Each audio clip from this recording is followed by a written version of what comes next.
Assalamualaikum. Okay, you will be with me, Ashkin Nohan, as the moderator of this video to present you how the examiners, the peer examiners, evaluate the task B Muet speaking.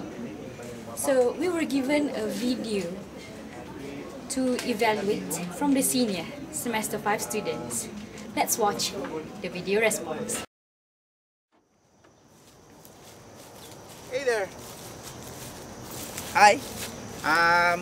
First of all, I'm Muhammad Hilmi, and I will be assessing the first group. Next, I will be focusing on the first criteria, which is the content. So, come with me.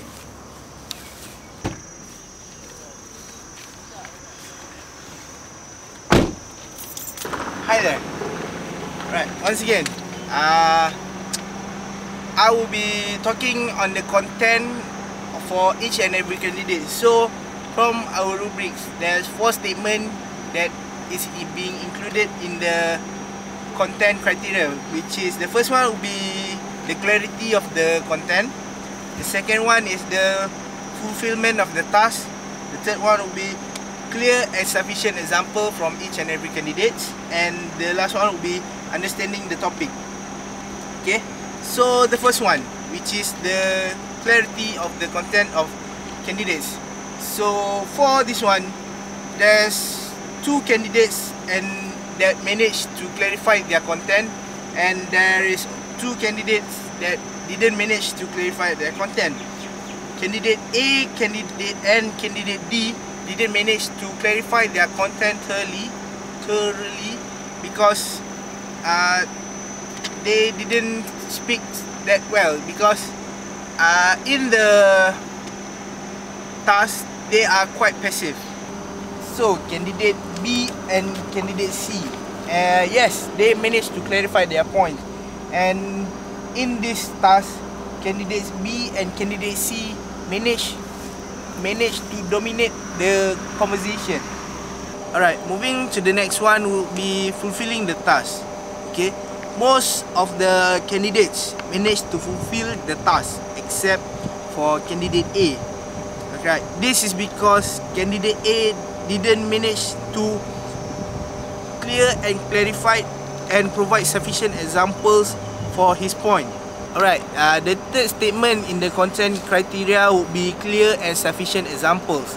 Okay, once again, candidate B, C and D managed to provide clear and sufficient examples for their points, but candidate A didn't manage to provide clear and sufficient examples for his point. This is because his point will be worldwide, but he is focusing only on his school. So I don't think that he managed to provide clear and sufficient examples for his point. And for the last statement in the content criteria will be understanding the topic.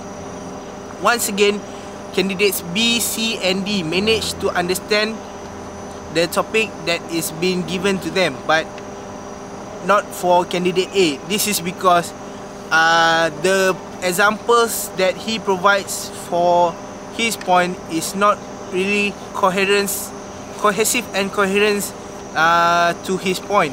So for me, in my opinion, I didn't think that candidate A managed to understand the topic thoroughly. So that's all from me. Thank you for watching this review. Hi, Assalamualaikum. I am Nurul Ashkin binti Muhammad Nohan. Will be explaining to you about the evaluation that I have made regarding the language part. So, from my evaluation, I'm going to look for 3 items. They are how the candidates use wide vocabulary in its proper context. Next, the pronunciation of words. Is it the candidate pronounce it correctly? And the last one, the use of correct grammatical structure and the proper use of intonation. So let's begin with the first part, the first item. It seems that all of the candidates is not really good in providing a wide vocabulary. The usage of the words, the choice of the words itself is not portraying good points. That means the evidence is there, but it not really makes sense with a less vocabulary usage. The next one is the pronunciation of the words. Okay, for the candidate A result, your voice projection is very slow. Even the examiner would not really hear or listen to the pronunciation. It is hard to understand what you're talking about. And sometimes you stumble with your words. And for Shamira, you're quite a fluent speaker. But then, don't move too fast with the points. You need to pronounce word by word so that the examiners would hear, listen, and evaluate it very relaxed. Don't be too rushed in your words. And for Hidayah and Anis, you still need to practice more because there are lots of fillers and it affects the pronunciation. Okay, for the use of grammatical structure, so far I did detect what Anis, the candidate B, have made a mistake where will decreases. So it seems here that the correction, the grammar use is not correct. And the use of intonation, it seems that all of the candidates use a good intonations towards ideas voiced out. All of the candidates still need to practice more, read more for the future use for your real Muet speaking examination. In order to get a higher marks in Muet speaking, the pronunciation, the vocabulary, and the grammatical errors still need to be mastered. That's all from me. Thank you. So, we have watched the content and language part.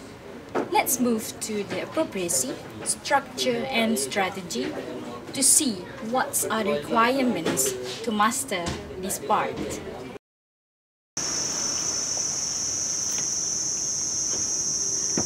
Assalamualaikum warahmatullahi wabarakatuh. My name is Muhammad Faiz Birhadi and I'll be the one who responsible in evaluating Team 1 in Muet session, which is in category appropriacy. Okay, firstly, in the discussion among group members, you must show your interest in the topic. This goes especially for candidates A. You should show your interest by giving more points. And also goes for your voice projection. The voice is too slow to be heard by others. The voice shows your confidence, so you need to be more aggressive and loud to be heard by others.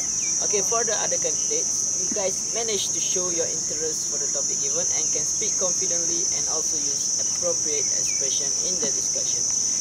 Candidates C and D did well in the discussion by giving the facts and examples to support their stance. Meanwhile, speech etiquette should be improved by all candidates. All of the candidates rarely use conversational phrases to interrupt the discussion. They suddenly just get into discussion and it looks improper to the others. Candidate C keep raising her hand to interrupt the discussion. You should use more conventional phrases. For example, may I interrupt the discussion, or I'm sorry to interrupt.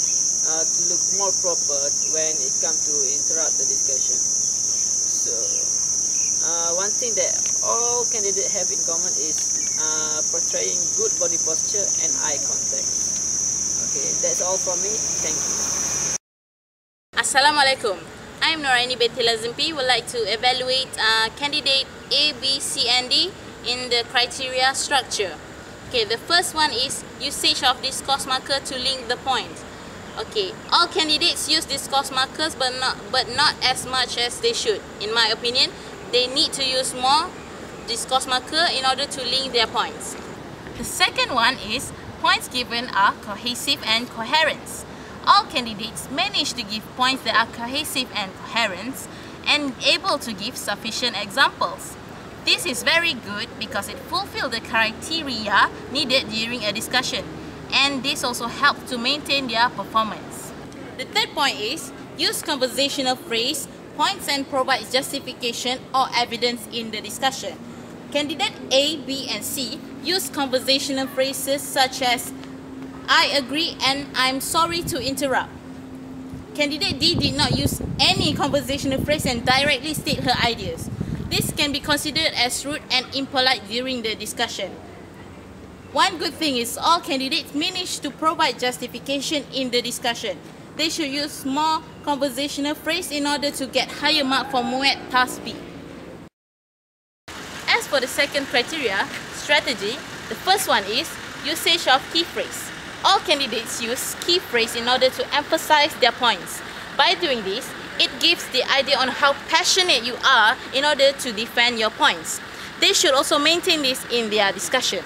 The second one is candidates provide concrete evidence to support their idea. All candidates provide concrete evidence to support their idea. Each candidate managed to object other candidate by providing evidence that makes sense and related to the topic. This is a good way of maintaining a discussion in order to reach a conclusion. The third one is use variety of ways to maintain the discussion. Candidate A did not use variety ways and takes long time to voice out his idea. Candidate B used variety ways because most of the time she disagrees with other candidates. Candidate C is the same as Candidate B because she defends her point. Candidate D takes the longest time before she talks during the discussion. The last one is candidates participate in the discussion. Candidate A participate in the discussion but